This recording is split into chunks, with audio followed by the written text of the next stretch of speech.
Hello everyone, welcome back to the channel. My name is Jorvik, and I just want to say thank you to all my new subscribers and people who have viewed my last trailer reactions. It means a lot that people want to listen to what my thoughts are, at least a little bit. Anyways, in this video we're going to be talking about Frozen 3 and I guess Frozen 4 to an extent. As you can tell by the thumbnail, I believe I cracked what Frozen 3 and 4 are going to be about.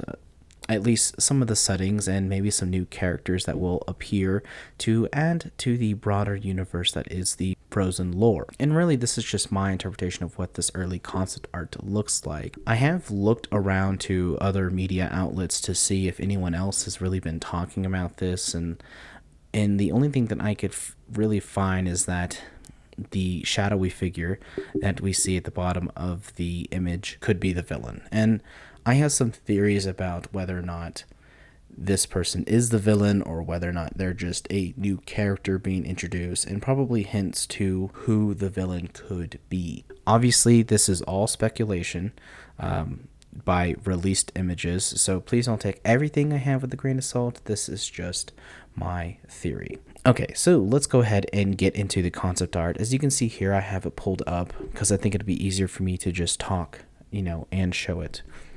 So this is Jennifer Lee. She is the creator of Frozen, and this was during the animation panel, the Disney animation panel at D23 this past weekend, where they talked about Frozen 3 and Frozen 4, which is surprising because, as we all know, Disney sequels, especially the animated ones, take a really long time. The first Frozen movie came out in 2013.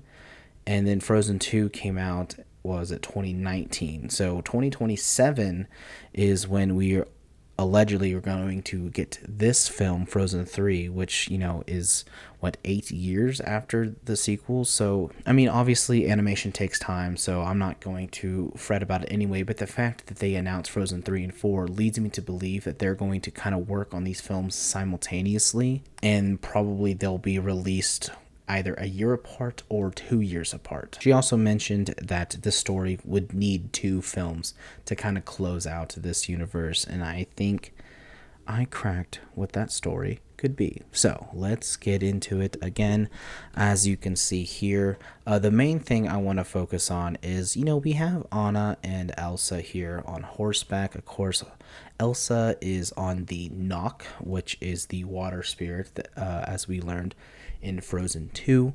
We do know that Elsa is technically the 5th spirit, one of the guardians of these elements, her being ice-based. We also get Olaf here. No sign of Sven, no sign of Kristoff, so we don't know how they will play into this, but I digress. We do get Olaf. There's Olaf here. Little silly little guy, and it looks like he is pointing to something behind them, and we can see that here that something is this big shadowy figure down here. Now obviously you can tell by the title of this video and the thumbnail, I believe this to be Odin. And the reason why I think it's Odin is not only is this shadowy person big and burly, they have horns, which there are many depictions of Odin in Norse mythology with horns, at least, but historically speaking, Vikings didn't wear horns, and I think it's just a design element. It's not really that big of a deal, but it's something. But what really gave it away was the spear.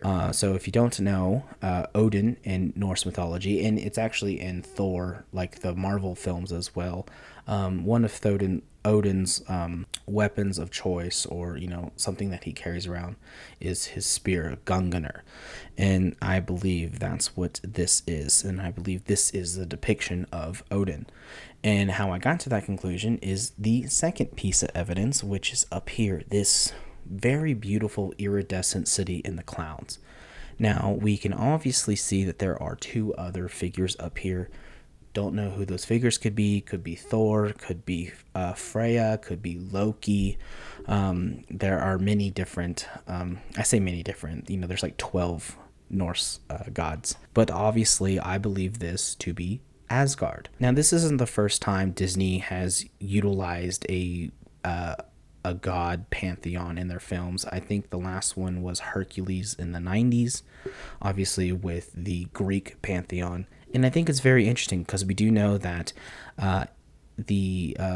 Arendelle is in Norway, and obviously Norse mythology comes from Scandinavia, which is Norway, Sweden, Iceland, the Faroe Islands, even Finland a little bit, Denmark. So I have reason to believe that Asgard is going to be a place that we are going to be visiting in Frozen 3 and 4. I believe that Odin, I don't think he'll be the villain, but I think he'll be a minor antagonist. Maybe one of the twist villains where he's good in the beginning and then kind of turns on Elsa and Anna and the gang. But we're also going to, get some answers question about who Elsa really is and how she is tied to nature and the whole aspect of where her powers come from. And because of the introduction of Norse mythology, I'm led to believe Elsa could be a Jotun, or at least half, maybe descendant of a Jotun. In Norse mythology, Jotuns are frost giants. We saw a depiction of them in the Thor movies. We know that Loki in those movies is half Jotun. But in actual Norse mythology, you could interpret that Jotun aren't really giants as we think they are.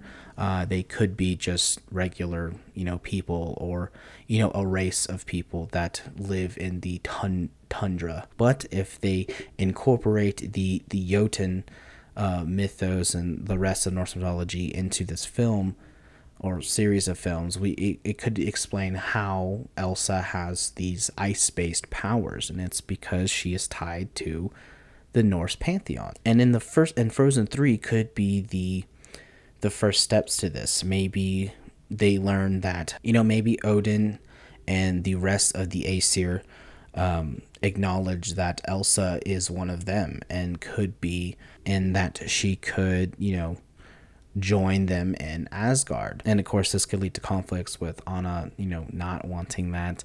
But they could also tie in that Anna could also be a descendant of the Vanir. The Vanir and the Aesir were two separate groups of pantheons. And then obviously there was the Aesir-Vanir War. I say obviously like everyone knows this, but there was the Aesir-Vanir War, and then they kind of combined. And I think it would be a really interesting way to kind of tie Elsa and Anna even closer together, that they are descendant from these gods. I think it would be really interesting. As far as what exactly the antagonist is, it could be the Jotuns. It could be, a different, maybe Loki is involved in this somehow. I mean, obviously it's too early to tell. There's not a lot of details about this. I mean, I'm purely speculating off this concept art alone.